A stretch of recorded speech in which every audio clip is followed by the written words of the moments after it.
Parle-nous, Seigneur. Amen. Amen. Voilà, tel que nous sommes debout, nous voulons accueillir l'orateur.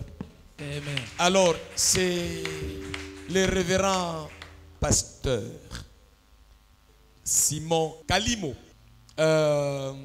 C'est pas quelqu'un que je connais aujourd'hui. Il ne m'a pas connu aujourd'hui. Nous nous sommes connus quand nous étions en Égypte. Et nous avons vu comment Jésus-Christ, notre agneau pascal, nous a libérés de la domination de ce monde pour être au service de Dieu. Amen. Amen. Donc, c'est un prédicateur à l'énergie légendaire. Yes. Quand il vous parle, vous sentez comme si vous voulez exploser. Hey. Rempli de paroles de vie. Amen. Amen. Bon. Je crois que je ne vais pas trop parler. Je vais laisser au ministère le Saint-Esprit parler davantage. Amen. Amen. C'est un aîné. Il m'a vu là où vous n'avez pas idée. Il me connaît bien. Bien, bien. Il peut écrire même un livre vous expliquant d'où je viens, qui je suis. Et il peut vous dire même où j'irai. Avec l'esprit prophétique. Donc s'il me connaît, il vous connaît aussi. Amen. D'ailleurs, votre information, il est au courant de tout ce qui se passe à l'église. Même des enseignements. Il dit, je te suis à la loupe. Donc il ne va pas... Il connaît ce que tu manges. Le Christ pur. Et qui te veut l'épanouissement, la liberté, la délivrance et tout le bonheur du ciel et de la terre. Amen. Donc tu es béni. Amen. Et nous bénissons Dieu pour sa présence. Amen. C'est avec joie que je confie l'homme de Dieu à prendre le micro et à bénir le peuple de Dieu.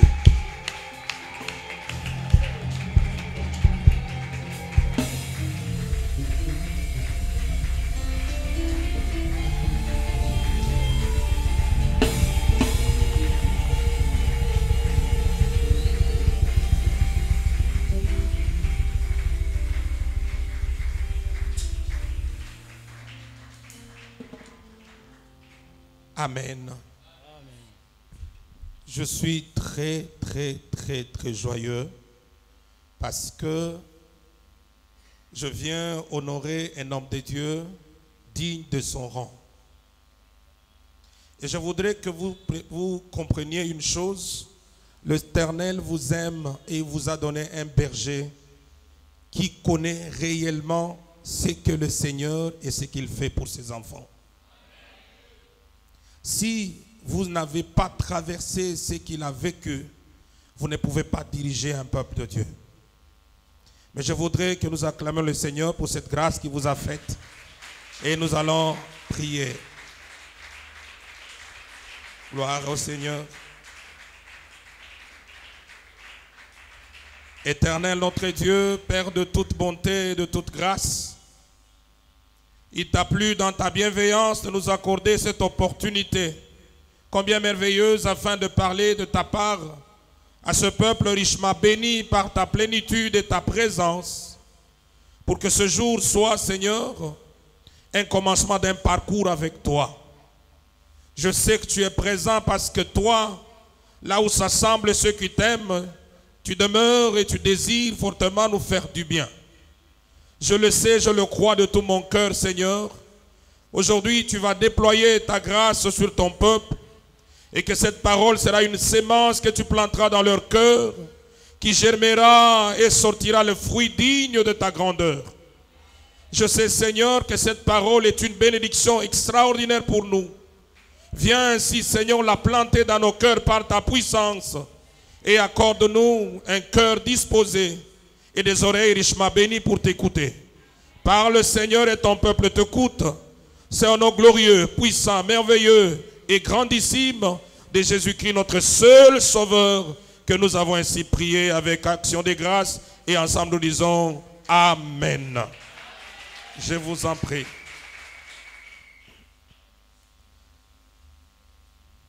Je remercie l'Éternel notre Dieu pour avoir occasionné ces moments. Je remercie le révérend pasteur Jean de Dieu Chiwengo. Vous savez que nous sommes, lui nous connaît. Il peut vous relater ce que nous sommes réellement, ce que nous avons été. Et il peut vous dire là où le Seigneur nous amène, parce que Dieu a placé en lui une parole de profondeur. Amen.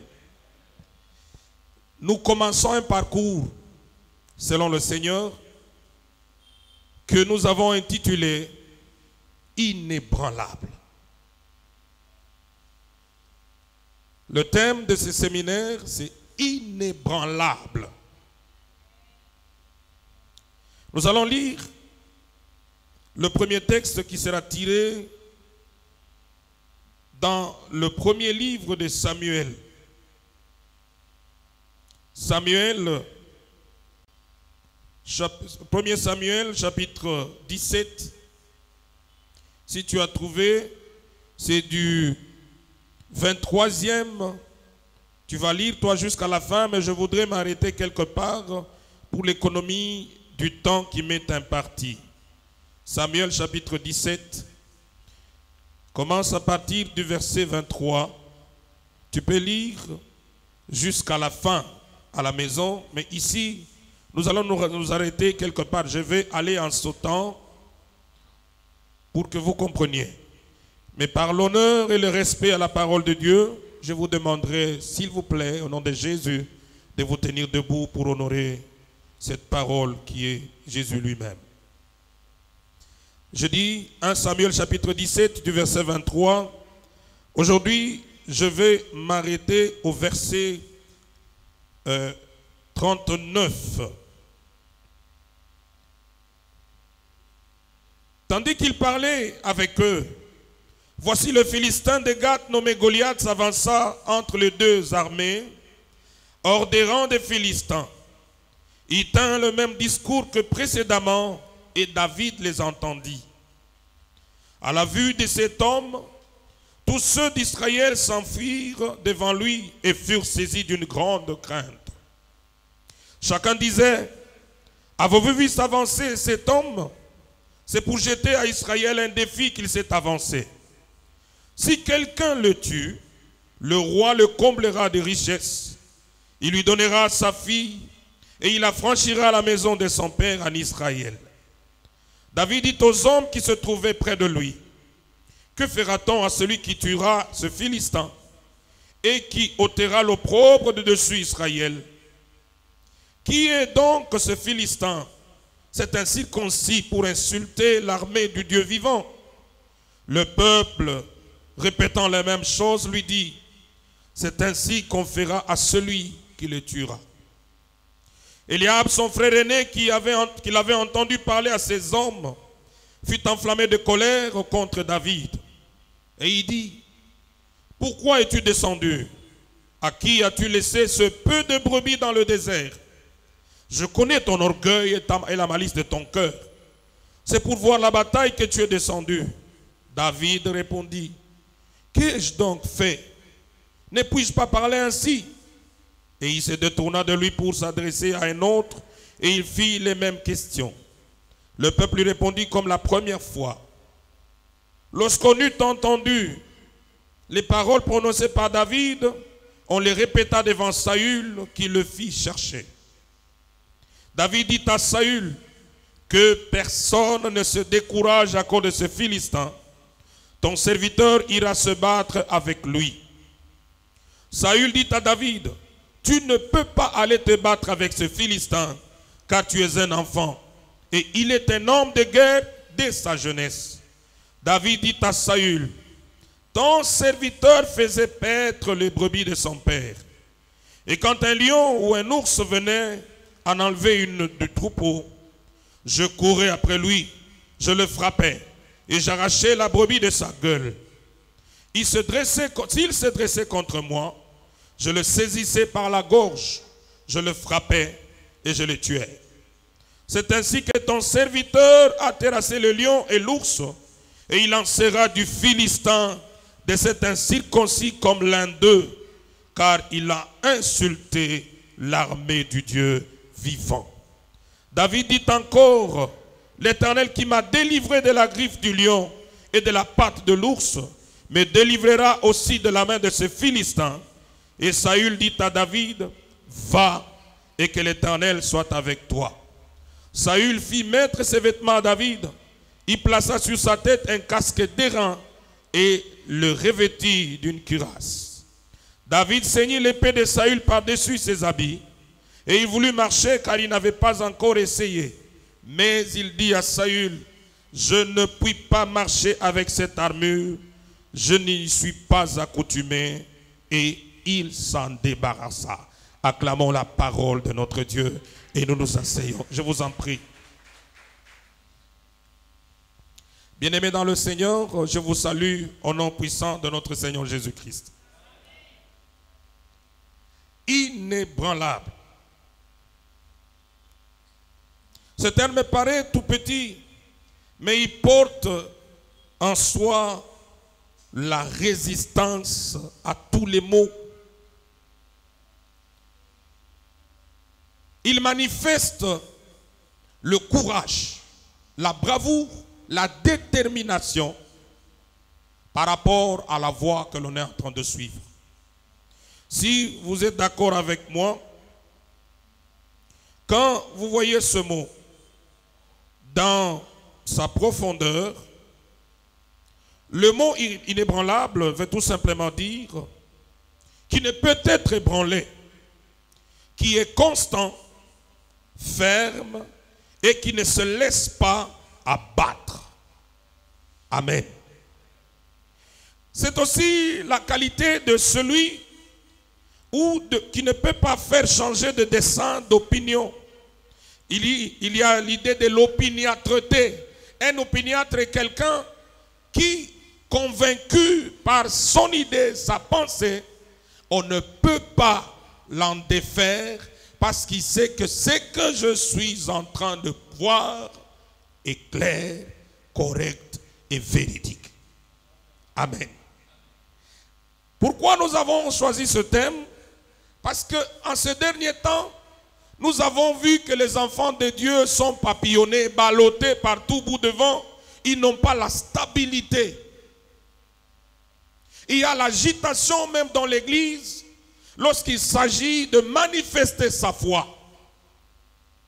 Beaucoup sont ceux qui peuvent prier ici à l'église, mais qui se recherchent à côté un pasteur, un prophète, alors que Dieu vous a béni avec un pasteur qui a la bouche de la profondeur et de la grâce. Nous voulons par ce thème sous-tendre, poser, baser la foi des enfants de Dieu sur les saintes écritures, mais amener, susciter dans chacun de nous la conviction de celui qui nous tient. Amen. David était convaincu.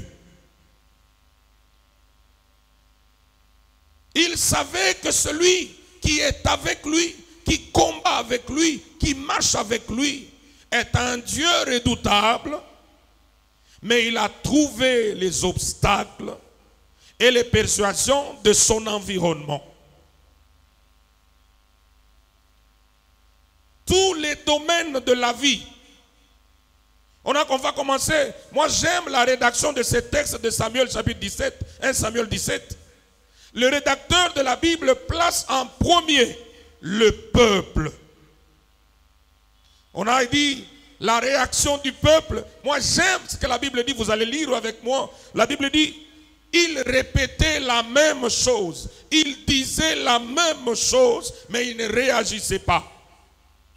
David est venu trouver un peuple qui était inoffensif devant une réalité, qui était inactif devant un défi, mais qui attendait un sauveur. Je voudrais dire à quelqu'un ce matin, écoute-moi, Dieu n'aime pas les personnes qui comptent sur les autres. Dieu aime les personnes qui comptent d'abord sur eux-mêmes. Est-ce que tu peux dire amen comme il faut? crois en toi, crois en tes capacités. Dieu ne choisira pas quelqu'un d'autre pour les bénir. Si tu ne crois pas, tu ne verras pas la gloire de Dieu. C'est ce que dit la parole. Alléluia. Moi j'aime les réactions de Christ. Chaque fois que Jésus passe devant une réalité, il dit, ta foi t'a sauvé. N'est-ce pas? Le dessin que tu t'es fait de la vie,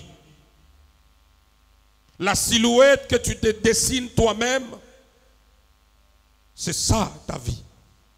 Est-ce que tu comprends quelque chose dans ce que David fait? Il y a devant David 3 réalités. La première réalité, c'est qu'il y a la promesse du roi. David vivait dans la précarité. C'est un peuple qui était très pauvre, mais qui trouve l'opportunité vers la grandeur. Quelles sont les promesses du roi? La première promesse était liée à quoi? À la richesse, à l'abondance, au bonheur. Nous avons lu avec toi la Bible. Le peuple disait quoi, David?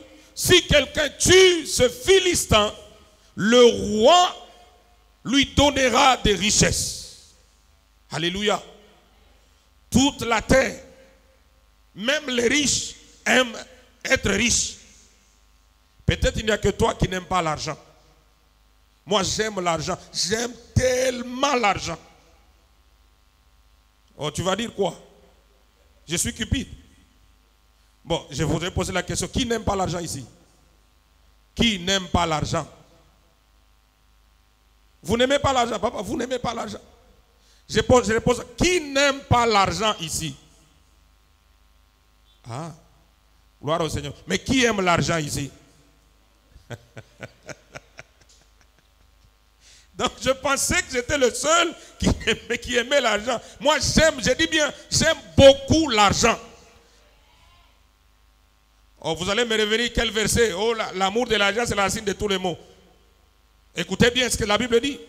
Quand est-ce que l'amour de l'argent, on parle de quel amour? La cupidité est différente de l'amour de l'argent. La cupidité s'attend vers l'avarice. Un avare veut tout pour lui. C'est l'égoïsme que Dieu condamne. Tu veux gagner seul, tu veux vivre seul. C'est là tu n'as pas l'esprit communautariste. Dieu t'exclut. Écoutez-moi. J'ai dit à toute l'église, rêve les millions. Écoute, dans nos familles, vous savez pourquoi les familles africaines, il y a toujours, même dans l'église, on est souvent feu, feu. Pourquoi? Parce que le problème c'est quoi? C'est les voisins. On se soupçonne tellement dans la famille. Celui qui a l'argent, c'est celui qui se sent menacé. Mais j'aime les familles qui comprennent ça. Il a 10 000 $, il relève son frère. Imaginez-vous, dans nos familles, nos problèmes, c'est que tu veux devenir riche seul. Et tout le monde viendra chaque samedi devant ta porte, tu seras importuné. Mais imagine-toi, tu es millionnaire, tu crées 5 millionnaires autour de toi. Pour résoudre un problème de 1 000 $, est-ce que c'est un problème ça? Écoutez, il n'y a que nous qui appelons 1 000 $ comme un problème. Les milliardaires n'appellent même pas ça un problème. Quand on lui parle de 1 000 $, il vous pose seulement ça. Aime l'argent. Amen. Aime l'argent, c'est bien. Dieu nous a créés pour vivre dans le bonheur. David savait que si je trouve l'argent, je sors de la précarité. La bergerie de David était la bergerie de subsistance.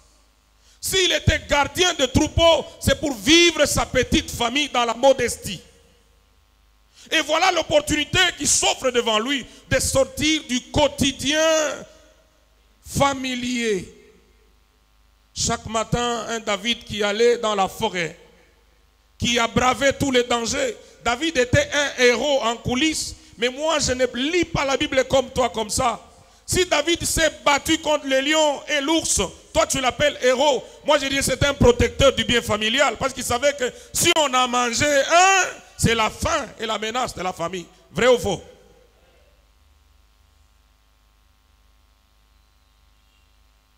Il était le protecteur du ventre de sa famille.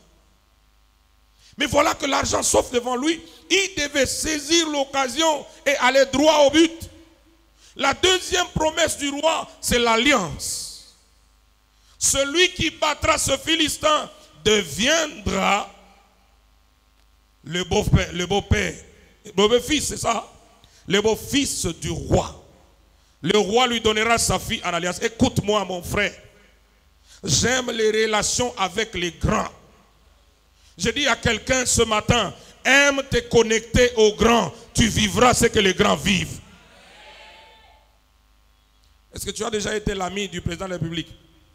Ami. Ah mon frère, laisse vous parler seulement ici. Moi je ne critique pas. Moi je cherche à me faufiler. Un jour j'ai goûté à ce qu'on appelle la primature par le canal de quelqu'un. Il me dit, vous pouvez vous saluer le chef. Qui est le chef? Je pensais que nous pouvons voir le degré de gouverneur. C'est le premier ministre. Celui qui était parti. J'arrive là-bas, mais je trouve... On me dit, c'est mon pasteur, Excellence. Vous savez que quand j'ai tenu sa main, voici ce que je me disais dans mon cœur, Saint-Esprit. Je voudrais que cette main se colle à ces messieurs, mais que tu colles ma pensée dans sa pensée. Je suis sorti là-bas heureux. Même j'aime la Bible. Le Seigneur dit, il bénira son peuple par les bénédictions des grands, les bénédictions des puissants, les bénédictions des mamelles. Dieu bénit l'homme dans toutes les dimensions. Aime que les grands te bénissent parce que la bénédiction des grands amène la joie dans le cœur. La troisième bénédiction de David était liée à la liberté.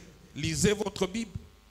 Celui qui tuera ce Philistin, sa maison, la maison de son père sera affranchie. Vous savez, le contexte de David, c'était que le roi et le chef, tous les habitants, ce sont ses esclaves. Et le roi devait faire payer l'impôt. David, sa famille était assujettie à l'impôt. Imaginez-vous, il vivait dans la bergerie. La terre était très dure pour les champs.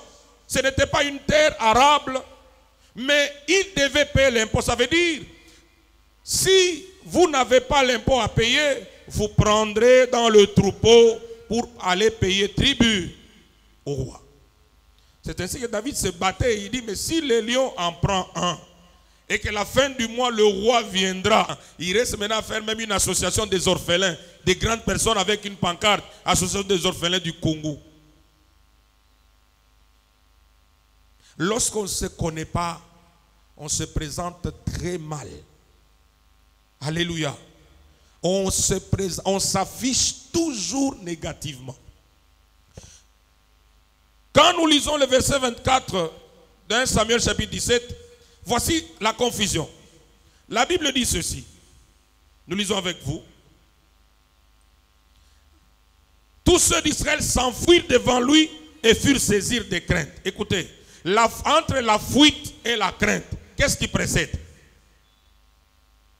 Est-ce que quelqu'un a compris ça? Entre fuir et craindre, qu'est-ce qui précède l'autre?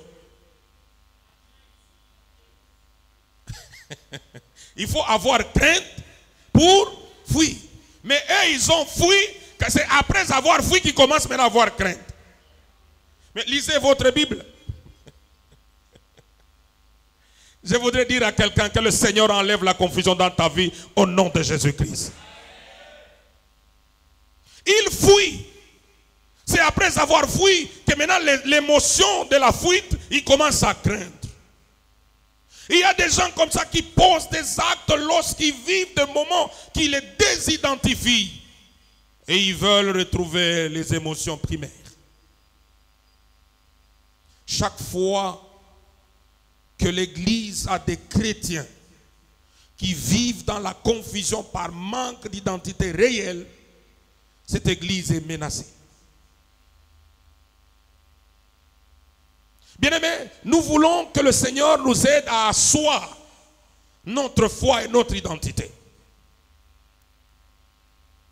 Que chacun de nous se retrouve en entrant dans cette église, qu'il soit posé, convaincu que le Seigneur est ici, que je suis un enfant de Dieu, que je suis inébranlable. Quel que soit le temps, le Seigneur me soutiendra. Quelle que soit la saison, la vie que Dieu a placée à moi germera. Et chaque fois, vous savez, je parle à nos sœurs. Surtout, je parle aux sœurs. Vous risquez de vous vendre à moins cher si vous ne connaissez pas vraiment votre identité. Vous allez voir quelqu'un qui porte en lui les promesses, les grâces, la puissance et la présence de Dieu, mais qui se donne à un païen qui n'a rien de Dieu en lui et qui commence à l'amener plus bas dans des petites choses. Mais une chrétienne convaincue qui porte en elle l'alliance de Dieu, elle sait que la souffrance est un petit moment. La détermination m'amènera vers la victoire. Pour que je gagne, même si je peux tresser les cheveux, c'est mon identité. Combien sont devenus des grands, des grandes à cause du tressage, à cause d'un salon de coiffure? Alléluia. Connais ce que tu es. Valorise-toi. Moi, je suis pasteur. Je sais que nous avons la même conviction en échangeant avec le pasteur Jean de Dieu. On m'a engagé plus de 4 fois. La dernière fois, c'est une prise. Parce que notre pasteur n'écoute pas. Il faut lui chercher même un numéro matricule. Il faut me chercher même un salaire. Je ne dis pas que c'est mauvais. Je parle de moi. C'est ma conviction. Alléluia. J'arrive, la première fois, je suis en ligne, en file. J'attends, la banque se ferme et je sors. Je me pose la question, mais qui je suis finalement? Je suis rentré, j'ai dit au Seigneur, je ne me connais pas. Le Saint-Esprit m'a dit, tu es le serviteur de l'Éternel. Amen. Je ne suis plus rentré. Parce que pour moi, j'ai accepté ce travail. Pourquoi? Parce que je pensais que la vie économique, socio-économique, allait dépendre de ce travail, du salaire qu'on allait me donner. Mais j'avais oublié que j'ai eu l'appel de Dieu. Dieu ne s'était pas trompé de m'appeler au ministère. Le saint ministère m'appelle en entièreté. C'est quand j'ai compris ça que le Seigneur a commencé à me bénir. Il y a beaucoup qui ne vivent pas la bénédiction parce qu'ils ne connaissent pas leur vraie identité. Dieu ne bénit pas quelqu'un qui ne se situe pas. Amen. Je veux chuter parce que nous avons continué par la grâce de Dieu. Ne sois pas un chrétien de la masse, un chrétien du peuple. Sors du langage quotidien de ton environnement. Un chrétien s'identifie. Moi, j'ai aimé la perspicacité de David et l'opiniâtreté. Pendant qu'on était en train de chercher à le persuader à être comme tout le monde, David est resté serein, confiant dans son langage. Tout le peuple disait, Goliath est plus fort, Goliath est grand, Goliath va renverser, c'est un guerrier.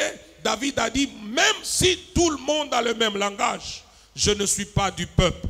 J'ai été mis à part pour avancer avec le Seigneur. C'est votre identité qui va vous distinguer des autres. Parfois, moi, j'aime les gens qui se connaissent et qui se présentent. Ce n'est pas de l'orgueil. Amen. Ce n'est pas de l'orgueil. Celui qui connaît son identité ne se présente pas comme tout le monde. Il n'aime pas les courbettes parce qu'il sait que je suis grand. Même si ce n'est pas encore maintenant, mais c'est en cours de téléchargement. Tu peux saluer ton voisin, lui dire c'est en cours de téléchargement. Ça finira par arriver. Il ne voulait pas changer d'opinion parce qu'il savait que moi, mon objectif, c'est la richesse, c'est l'alliance et la libération de ma famille. Et toi qui m'écoutes en ce matin, combien de fois tu as changé d'avis pour des petites propositions qui n'ont rien de l'objectif que Dieu a placé devant toi? Combien de fois tu as abandonné même les choses les plus précieuses parce que la pression de l'environnement t'a amené? Vous savez, quand ça rate le peuple, David rentre dans la famille. Qui est le premier qui va donner le conseil d'abandonner à David? Son grand frère. Le modèle de la famille, la référence de la famille, le chargé de conduite de la famille qui sort pour donner un modèle à David. Je voudrais dire à quelqu'un aujourd'hui, sois têtu. Alléluia. Sois têtu lorsque tu es convaincu que la voie que je suis, c'est la meilleure. Sois têtu, même si c'est qui que ce soit. Je viens au nom de Jésus-Christ t'entêter, de ne pas accepter de fléchir. Parce qu'il y a des mauvais modèles. Alléluia. Ce qui tue nos sociétés, c'est ça. Et l'ongoué, ça quitte la famille, ça revient à l'église. La loi des aînés, le paternalisme. Dieu a placé devant nous un père spirituel, n'est-ce pas? Alléluia. C'est le père. Il donne la voix. Mais dans ma famille, mon grand frère n'a pas la même vision que moi. Il n'est pas visité par Dieu comme moi. Il n'a pas l'alliance avec Dieu comme moi. Mais souvent, nous quittons la dimension du surnaturel pour entrer dans la dimension du social. Et nous voulons que le social puisse nous guider dans le surnaturel, alors que Dieu n'est pas un homme. Dieu n'a pas les caractéristiques de l'homme. Dieu est Dieu. Quand Dieu m'a dit, je suivrai la voie de Dieu. Mon grand frère, je le respecte, mais je ne vous suis pas parce que j'ai la conviction que je dois avancer avec l'Éternel. David devait suivre le modèle. Il devait dire, mais comme le grand frère a dit, parce que nous avons beaucoup d'adages. Ceux qui t'ont précédé, ils ont vu le soleil avant toi, ils ont vu ceci avant toi. Mais il y a les domaines de la personnalité. Trace le chemin toi-même par les valeurs que tu as. Parce que Dieu ne parle pas à tout le monde de la même manière. Dieu parle à chacun d'une manière plus précise et particulière. Si Dieu t'a dit va, marche. Si Dieu t'a dit avance, ne recule pas. Si Dieu t'a dit progresse, ne regarde pas à côté. Parce que c'est le Seigneur qui t'amènera plus loin. Vous savez, quand David a dominé cette dimension, les obstacles changent de dimension. Imaginez-vous, on l'amène où? Chez le roi. Regardez, la population, c'est le vécu, le quotidien de chacun. Le grand frère, c'est le modèle familial. Mais on dépasse, on va au niveau de la direction. La loi. Le roi qui dit, petit, tu dois porter ça. Tu ne te battras pas contre ce garçon-là. Il est champion de ta jeunesse. Mais j'ai aimé David ce qu'il a dit. Quand le roi lui disait relever, proclamer, plébisciter la force triomphante de Goliath, David a puisé en lui et a présenté devant le roi sa petite histoire dans les coulisses. Est-ce que tu as une histoire dans les coulisses? Est-ce que quelqu'un a une histoire en privé qui peut sortir en public dans des moments difficiles? Écoutez, ma fille tombe malade, sérieusement malade. J'arrive devant le médecin, il me dit, pasteur, nous avons un problème, c'est tantôt plus tôt. Bon, nous allons voir ce qu'on va faire, mais ça arrivera ce que ça arrivera. Mon épouse commence à pleurer. Parce que l'enfant ne mangeait pas, l'enfant ne bougeait pas. On est en réanimation. Un moment, je sens que j'avais les larmes. Je voulais pleurer comme elle. Et quand elle a parlé à sa grande sœur qui est venue nous accompagner, là dehors c'est Zambenangaï, le feu.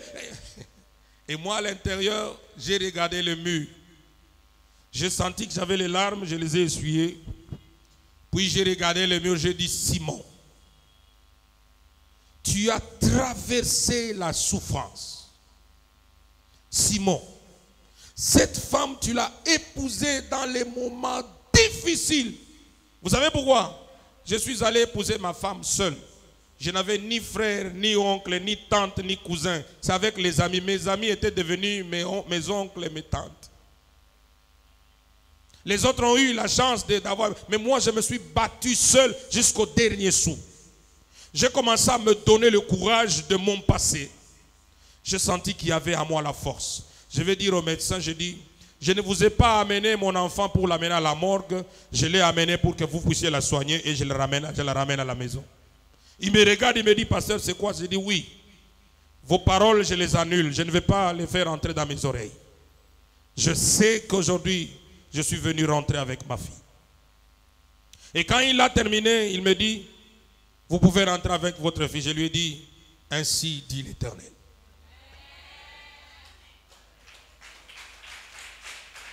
Alléluia. Est-ce que tu as une histoire vécue dans les moments difficiles que tu peux relever devant les défis? Parce que souvent, quand l'ennemi vient, il te présente le danger comme c'est la seule histoire qu'il a. Et vous la lisez, vous la répétez au quotidien. Mais tu oublies qu'il y a des moments où tu as traversé à genoux. Écoutez-moi, je vais dire à quelqu'un aujourd'hui. Les obstacles, les combats de la vie sont nécessaires pour que le triomphe public se manifeste. Quand je regarde le pasteur Jean de Dieu, je le regarde aujourd'hui, tu peux le combattre aujourd'hui. C'est bien, son silence est une accusation. Je sais, je connais. Ne les provoquez pas, je vous en supplie, ne les provoquez pas. Les moments qu'il a vécu dans l'humiliation, tu ne peux pas le vivre. C'est pourquoi il vous a dit, je le connais. Il y a des fois où nous le regardions, on s'est dit, nous le... on s'est dit, mais il risque de mourir, Seigneur. Humiliation terrible.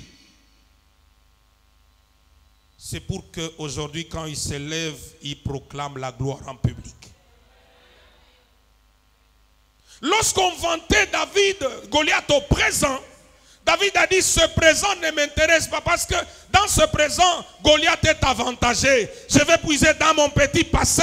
Je suis aussi champion de mon côté. S'il y a Goliath, il y a aussi David. S'il y a le Goliath public, il y a un David privé. Les moments de souffrance m'ont forgé. Je monterai, je le battrai, je le renverserai. Je mettrai fin à son triomphe. Tu crains les dangers permanents. Tu as oublié les défis en privé. Il y a des moments où tu étais seul en larmes. Seul en larmes. Personne n'était venu à ton aide. Mais Dieu t'a relevé. Pourquoi tu as peur du présent? Pourquoi tu veux lâcher à cause de ce présent que tu traverses? Écoute-moi, David savait son identité, connaissait bien ce qu'il était. David connaissait bien, je suis un champion. C'est ça qu'il a présenté. On a dit Goliath c'est un guerrier de sa jeunesse. David dit au roi, c'est vrai il est guerrier. Mais le monsieur qui vous parle ici, il est aussi héros en coulisses. Amen. Ne te laisse jamais persuader par la publicité de ce qu'on met devant toi. Sors aussi ton identité et place-la devant les autres. C'est la manière d'imposer ta personnalité. Vous comprenez bien? Inébranlable jusqu'au bout. Vous allez voir même le défi. Quand il dépasse le roi veut lui imposer les mesures, les normes des actions. Il lui donne l'épée. David était dans l'offensive. Le roi le met dans la défensive. Parce que les armes que le roi, l'armure du roi, c'est la défense. Le casque, c'est pour empêcher les flèches de vous atteindre la tête et le gourdon. La cuirasse, c'est pour empêcher les flèches de transpercer le cœur et vous tuer. Et l'épée, c'est pour que vous soyez avec le bouclier, empêcher l'autre. Mais l'épée du roi était plus grande que David. David a compris que ça, ce sont les mesures que Dieu me pose. Écoutez-moi, il y a des chrétiens qui sont ici ce matin, qui veulent combattre, qui veulent se ficher avec les méthodes et les identités des autres. Ils oublient qu'ils ont eux-mêmes une identité à préserver. Moi, je ne serai jamais Barack Obama. Barack Obama est Barack Obama. Alléluia. Je ne serai jamais le pasteur Jean. Pasteur Jean est pasteur Jean, il ne sera jamais moi. Il a ce qu'il a pour sortir devant les gens. Moi, je sais qu'à sortir aussi devant les gens. Alléluia. Pourquoi vous voulez vous identifier aux autres? Pourquoi il n'y a que les autres qui vous intéressent? Vous ne promouvez pas votre propre identité. Amen. Je clôture avec cette illustration. Un jour, j'ai constaté que mes amis étaient tous élancés. Chaque fois qu'on était ensemble, qu'on faisait une photo, là où j'étais, c'est comme s'il y avait une courbe qui était descendante, comme ça. Et alors, qu'est-ce que j'ai fait? Par ce complexe, j'ai commencé à me mettre à côté, au bout du fil. Ça commence comme ça monte par moi et puis ça descend par l'autre. Et puis, je n'aimais plus qu'on me photographie parce que j'étais très court. Mais aujourd'hui, quand j'ai compris que non, je suis court, c'est mon identité, mais je dois promouvoir la vraie identité dedans de moi. Amen. J'ai développé l'autre dimension. Et chaque fois, quand je suis avec eux, c'est eux qui me regardent. Parce que moi, je m'attachais à la taille, mais j'oubliais que j'avais au-dedans de moi une taille à relever. Que le Seigneur, aujourd'hui, t'aide à promouvoir ton identité. Si tu ne te connais pas bien, ces 2 semaines, le Seigneur va t'aider à bien te connaître. Alléluia. Que le Seigneur puisse conduire tes pas, chaque instant, à faire l'introspection pour faire une étude approfondie sur toi-même. Qui je suis réellement. Nos souffrances du passé. Il y a un jour, je souffrais tellement, j'ai accepté. Quand on me dit, est-ce que tu es sorcier? Tellement que je voulais que ça cesse et qu'autour de moi, qu'on me laisse tranquille. J'ai dit, oui. Parce que je voulais qu'on me laisse la paix, qu'on me foute la paix. Mais j'avais oublié que c'est une identité mal présentée. Tu es là ce matin. Tu sens que ces paroles, tu restes dans les paroles négatives qu'on a dites sur toi. Tu restes dans les qualifications négatives qu'on a proclamées sur toi.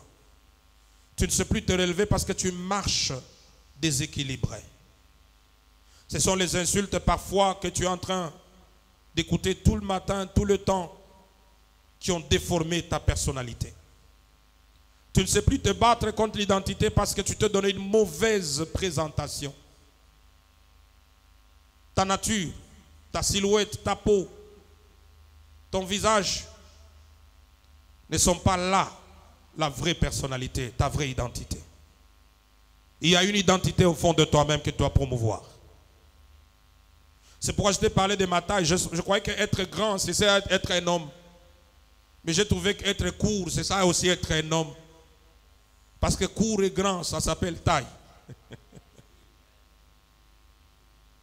Tu es là, tu ne sais plus te relever. Tu te bats au-dedans de toi-même. Déçu, trahi, bousculé par les obstacles de la vie. Tu ne sais plus marcher. Tu t'es regardé comme un rien. Tu nies même ta propre existence à cause de la souffrance et des moments que tu traverses. Les déceptions de la vie ont amené en toi le doute. Tu ne sais plus t'engager à nouveau parce que tu sais que tu as commencé à faire des conclusions générales. Tous les hommes, ce sont des menteurs.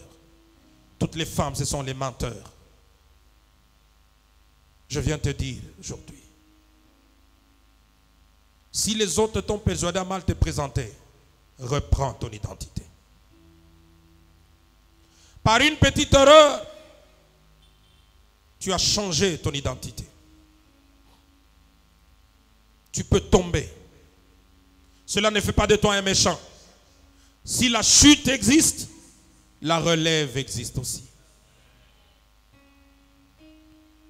Si les erreurs existent, la correction existe aussi. Dieu t'appelle aujourd'hui. Toi qui souffres dedans de toi.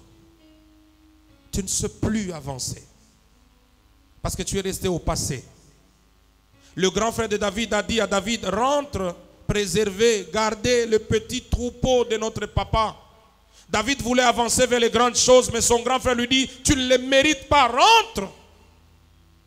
Les coups de la vie, les combats de la vie, les obstacles de la vie te ramènent toujours à ce passé que tu as quitté. Tu as de la haine dans ton cœur parce que quand tu regardes les autres avancer, tu te dis c'est à cause de mon oncle, c'est à cause de mon père, c'est à cause de mon mari, c'est à cause de ma femme, c'est à cause de mon cousin, c'est à cause. Dieu t'appelle aujourd'hui à reprendre ton identité. Inclinons nos têtes. Nous inclinons nos têtes en prière.